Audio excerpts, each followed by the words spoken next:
Alhamdulillahirabbil alamin wa bihi nasta'in ala umuri dunya waddin.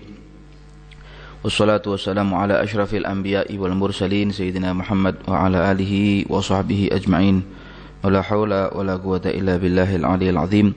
Subhanaka la ilma lana illa ma 'allamtana innaka antal alimul hakim. Rabbi shrah li sadri wa yassir li amri wahlul 'uqdatam min lisani yafqahu qawli. Amin.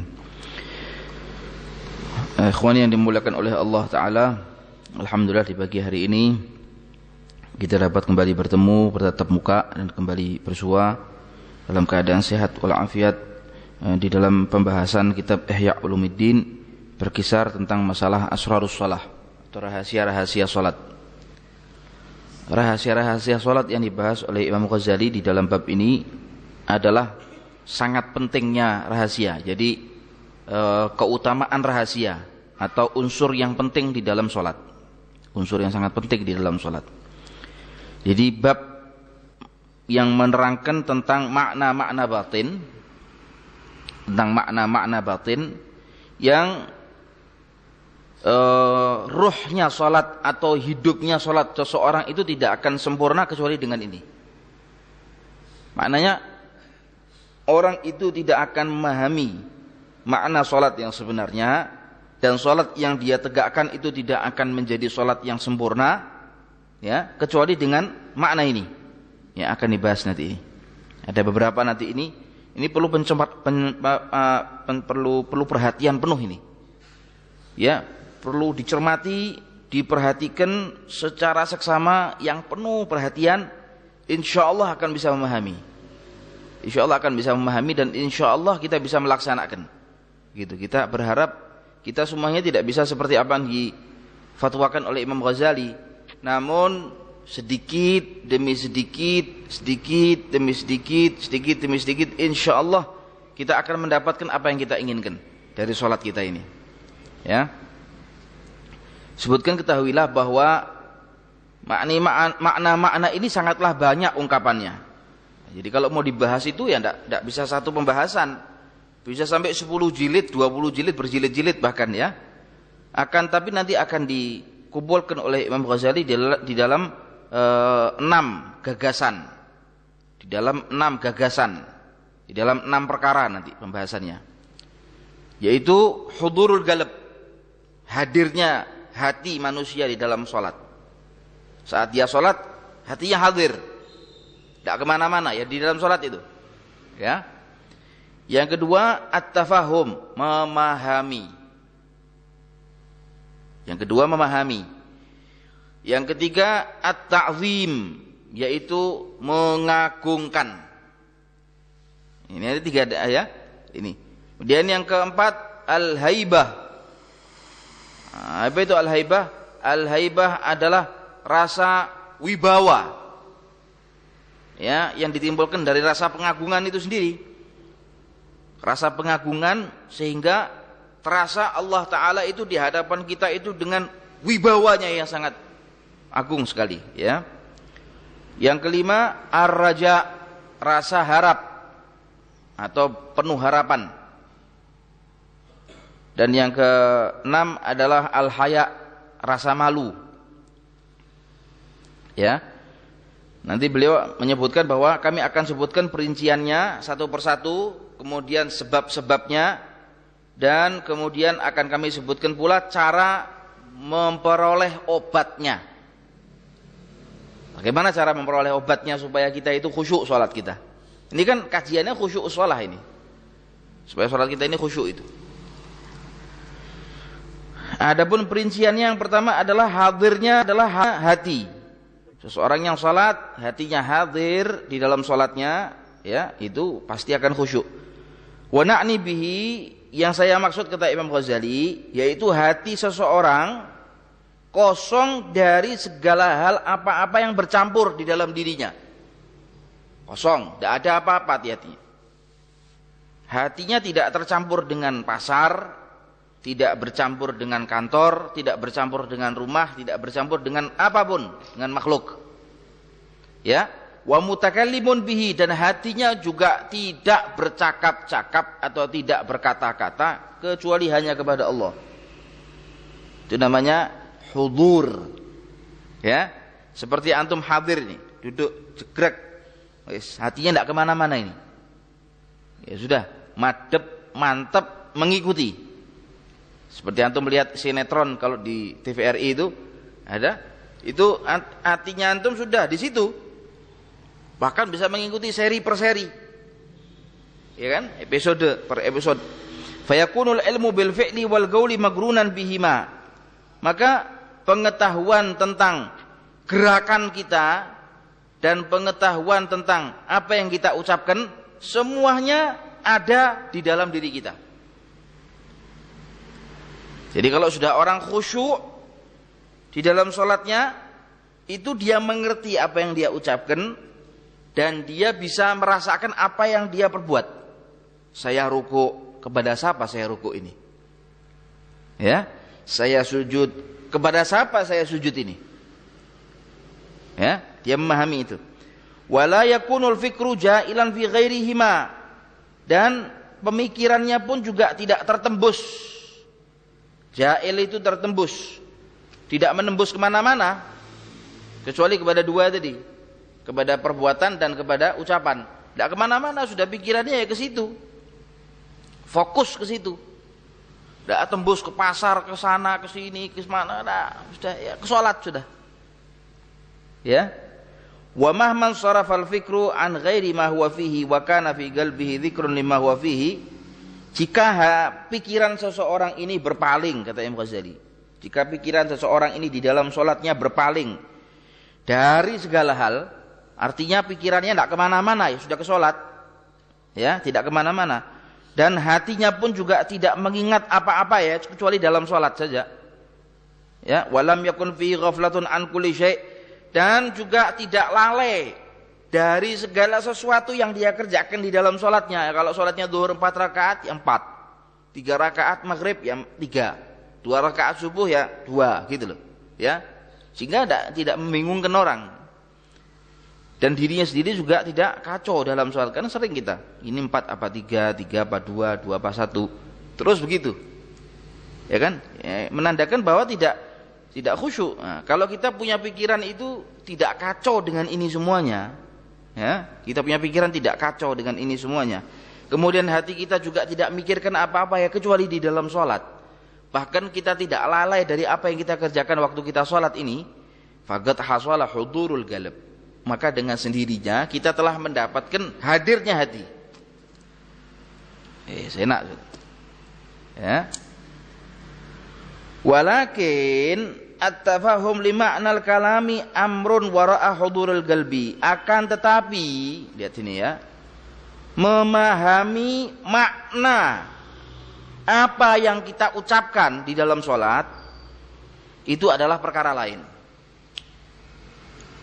Jadi ikhwani begini, memahami makna apa yang kita ucapkan di dalam sholat itu perkara lain. Amrun wara'a hudurul qalb, perkara di luar perkara hadirnya hati itu. Orang sekarang banyak, kalau Anda bisa memahami makna sholat Anda dari artinya Fatihah, artinya surat yang Anda baca, artinya tasbih, berarti Anda adalah orang yang khusyuk, berarti Anda adalah orang yang hadir hatinya. Belum tentu, belum tentu. Ya, yang diminta hadirnya hati itu bukan memahami maknanya, bukan itu, ya, itu perkara lain. Farubbama yakunu al-qalbu hadiran ma'al lafzi, bisa jadi hati seseorang ini bisa hadir, khusyuk maknanya, hadir dengan memahami maknanya, dengan memahami lafadznya, dengan memahami lafadznya. Antum baca Bismillahirrahmanirrahim, bisa netes air mata, memahami maknanya Bismillahirrahmanirrahim. Lafadznya itu apa, ya? Wala yakunu hadiran ma'a ma'na lafadz, bisa jadi hati ini juga tidak hadir dengan memahami maknanya, tahu maknanya tapi tidak bisa hadir hatinya. Ya, berkisar tentang terjemahnya saja. Alhamdulillahirabbil alamin, memahami makna tapi hati untuk hadir nol. Ya, bisa jadi. Fashtimalul qalbi 'alal ilmi bi makna lafzi, walladzi aradnahu bitafahum. Yang dinamakan at-tafahum, yang dinamakan memahami itu apa? Yaitu hati yang mengerti tentang lafaz-lafaz yang kita baca. Atau saat kita sholat kita bisa memahami, bisa menerjemahkan apa yang kita baca. Itu makna memahami namanya. Ya, apa makna memahami? Makna memahami adalah hati seseorang yang sholat bisa memahami makna yang dibaca atau lafaz yang dibaca. Itu namanya memahami. Hadir tak dia di dalam sholat atau khusyuk tak dia di dalam sholat? Tidak, belum tentu. Bisa jadi khusyuk, bisa jadi tidak. Ya.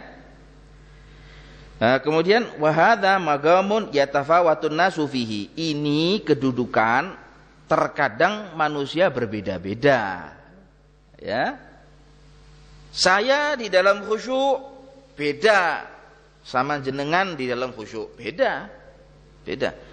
Jenengan yang duduk di sini di dalam khusyuk salat sama orang yang di rumah, beda lagi. Imam yang khusyuk di dalam sholatnya dengan makmum yang khusyuk di dalam sholatnya juga berbeda. Tidak ada yang sama, ya. Idz laisa yashtarikun nasu fi tafahumil ma'ani lil Qur'ani wat tasbihat. Karena manusia juga di dalam memahami makna Quran yang dibaca, tasbih yang diucapkan waktu rukuk dan waktu sujud dan doa-doanya di dalam sholat, terkadang manusia berbeda memahaminya. Ya, berbeda memahaminya. Kalau saya memahami Rabbighfirli warhamni wajburni warfa'ni warzuqni wahdini wa'afini wa'fu anni, mungkin pemahaman saya, ya Allah berikanlah saya petunjuk, ya Allah berikanlah saya rizki di dunia supaya saya jadi orang kaya, ya Allah berikanlah saya pemaafan dari segala kesalahan saya, ya Allah berikanlah saya afiah, kesehatan supaya saya bisa menegakkan sholat dengan bagus dan baik. Mungkin saya memahaminya begitu. Mungkin ikhwani memahaminya lain. Ya Allah berikanlah saya petunjuk untuk alam akhirat. Berikanlah hati saya bersih untuk alam akhirat. Mungkin begitu. Beda-beda. Ya, ada manusia begini, ada manusia begitu. Wa kam min ma'anin latifatin yafhamuhal musalli fi athna'i shalah. Berapa banyak makna-makna yang lembut, makna-makna yang kecil, makna-makna yang sangat halus sekali. Kadang orang yang sholat itu memahaminya di tengah-tengah sholat, tapi kalau di luar sholat gak paham. Antum kalau tidak sholat baca Fatihah biasa aja. Tapi kalau sholat, wow, Masya Allah, ya, tidak ada yang bisa menggerakkan dia itu karena dia memahami maknanya. Tapi kalau di luar sholat mungkin tidak seperti itu. Wa min hadzal wajhi, nah dari segi ini, sholat yang dikerjakan oleh orang tersebut setidaknya nahiyatan anil fahsya'i wal munkar, bisa mencegah dari perbuatan keji dan mungkar. Ini, ya, ini sholat yang gini nilainya, bukan sholat yang seperti dikerjakan orang-orang biasa saja, hampa udara. Sholat sama tidak sholat sama, nah, tidak bisa begitu. Fa innaha tafhamu umuran tilkal umur tamna anil fahsya'i la mahalah. Karena di dalam sholat itu ada satu perkara, bukan satu, beberapa perkara yang bisa menahan atau bisa mencegah seseorang berbuat keji dan mungkar di dalam sholat itu. Ya, ada beberapa perkara di dalam sholat itu, kalau difahami, ada beberapa perkara yang bisa mencegah seseorang berbuat keji dan mungkar di dalam sholat. Karena doa sholat itu, as-sholatu huwa doa. Sholat itu kan doa. Ya. Kemudian dikatakan lagi amma ta'zim. Apa ta'zim ini? Pengagungan. Tadi hudurul qalb, ya. Yang pertama hudurul qalb, hadirnya hati tadi, hadirnya hati. Yang kedua sekarang pengagungan, ta'zim, mengagungkan Allah. Amrun wara'a hudurul qalb, perkara lain lagi. Tidak sama. Orang yang mengagungkan Allah sama orang yang hadir hatinya waktu dia sholat di hadapan Allah beda. Orang yang mengagungkan Allah adalah perkara di balik atau di belakang hadirnya hati, lain lagi maknanya. Jadi gugusan itu gini, ini hadirnya hati, ini mengagungkan Allah, lain. Nanti di sini ada haya, ada nanti haibah, lain lagi. Gugus. Sendiri-sendiri itu. Ya. Mengagungkan itu bagaimana? Satu perkara lain lagi. Di balik masalah hudurul qalb, hadirnya hati, wal faham dan memahami. Idzir rajulu yukhatibu 'abdahu bil kalam. Terkadang kita lihat ada seseorang majikan saat dia berbicara kepada pembantunya. Ya, lihat, ada seorang majikan yang dia berbicara kepada pembantunya atau hamba sahayanya. Huwa hadirul qalbi fihi wa mutafahimun li ma'nahu. Mungkin waktu majikan tadi bicara sama hamba sahayanya atau pembantunya, atau pembantunya bicara sama majikannya, atau hamba sahayanya bicara sama tuannya, hatinya hadir. Baik tuan, saya akan penuhi perintah tuan, misalnya.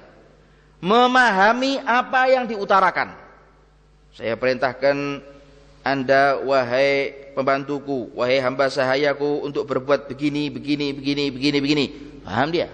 Baik tuan, saya dengarkan, saya perhatikan perintah dan titah tuan, misalnya. Pahami? Ya. Wala yakunu mu'azziman lahu. Belum tentu dia mengagungkan. Ya, belum tentu dia mengagungkan. Lain, ya. Fatta'dhimu zaidun 'alaihima. Maka pengagungan itu adalah nilai tambah. Nah, ya. Kalau ada hudurul qalb sudah cukup sebetulnya. Tapi pengagungan itu punya nilai tambah. Nilai sendiri, ya. Kemudian haibah, wa ammal haibah. Bismillahirrahmanirrahim. Radhiyallahu ankum. Wa ammal haibatu fazaidatun 'ala ta'zim, bal hiya ibaratun an khafin manshuhu at-ta'zimu li'anna man la yakhaf wa su'il khuluqil 'abdi wa ma yajri majrahu min asbabil khasisati la tusamma mahabatan bal khawfu min as-sultan al-mu'azzami yusamma mahabatan. Wal haibatu khaufun masdaruha al-ijlal. Ya, ini haibah. Beda lagi. Tadi pengagungan, sekarang haibah. Haibah itu apa? Haibah itu wibawa. Ada perasaan wibawa di hadapan Allah Ta'ala bahwa Allah ini wibawa. Nah, gitu ya. Disebutkan itu juga satu nilai tambah sendiri. Lain sama pengagungan, beda. Gugusannya beda. Hudurul qalb, pengagungan hati, kewibawaan, beda lagi. Kewibawaan ini bagaimana? Satu ungkapan rasa takut. Satu ungkapan untuk mengungkapkan rasa takut. Yang tumbuhnya rasa takut itu bukan karena segala apa-apa. Tumbuhnya rasa takut itu karena mengagungkan. Nah, kalau Anda sudah bisa mengagungkan Allah, punya rasa untuk mengagungkan Allah, mesti punya rasa haibah. Mesti ada rasa bahwa Allah itu wibawa. Beda ikhwani ya. Orang yang takut kepada orang dan orang yang wibawa di hadapan orang lain itu berbeda. Orang yang menakutkan di hadapan orang itu akan dijauhi. Menakutkan dia. Tapi kalau orang itu wibawa di hadapan orang lain, didekati. Beda itu. Ya. Dua makna ini, rasa takut ini yang didapatkan, didahului. Saya takut sama orang ini, jauh dia. Tapi kalau Allah Ta'ala itu wibawa, atau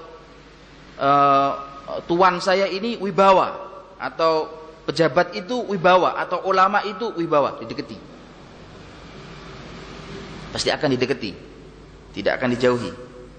Karena li'anna man la yakhafu la yusamma haiban. Karena sesungguhnya orang yang tidak takut tidak dinamakan ketakutan. Jelas loh, orang tidak takut. Orang kalau tidak takut ya namanya bukan orang takut. Ya. Wal makhafah minal aqrab wa su'il khuluq wa su'i khuluqil abdi wa ma yajri majrah. Ya. Minal asbabil khasisah la tusamma mahabatan. Dikatakan bahwa takut kepada kalajengking atau takut kepada hamba Allah Ta'ala yang jelek akhlaknya, seperti misalnya hamba Allah Ta'ala yang minum khamr, itu kan mendem gitu. Ya, dan dia bisa bawa belati begitu, atau bawa pisau bisa nusuk orang. Kita takut sama dia ini, ya, dengan amal perbuatan yang rendah atau sebab-sebab yang rendah yang dia lakukan ini. Orang mendem apa dia mulia? Orang sakran itu, orang gila setengah akalnya hilang itu kan tidak mulia, rendah dia. Ya kan? Orang tidak sempurna akalnya. Orang takut sama mereka ini bukan berarti dia wibawa. Kalajengking datang sama kita, saya takut Ustaz sama ini. Berarti ini kalajengking berwibawa ya. Bukan begitu. Wibawa itu bukan untuk yang begini-begini. Ya, lain. Balil khaufu minas sultanil mu'azzam, akan tetapi yang namanya wibawa itu adalah takutnya seorang rakyat atau takutnya seorang hamba kepada rajanya yang diagungkan. Itu dinamakan wibawa. Itu dinamakan takut wibawa. Wal haibah, ya, khaufun masdaruhal ijlal. Wibawa ini adalah ungkapan rasa takut yang tumbuhnya karena mengagungkan.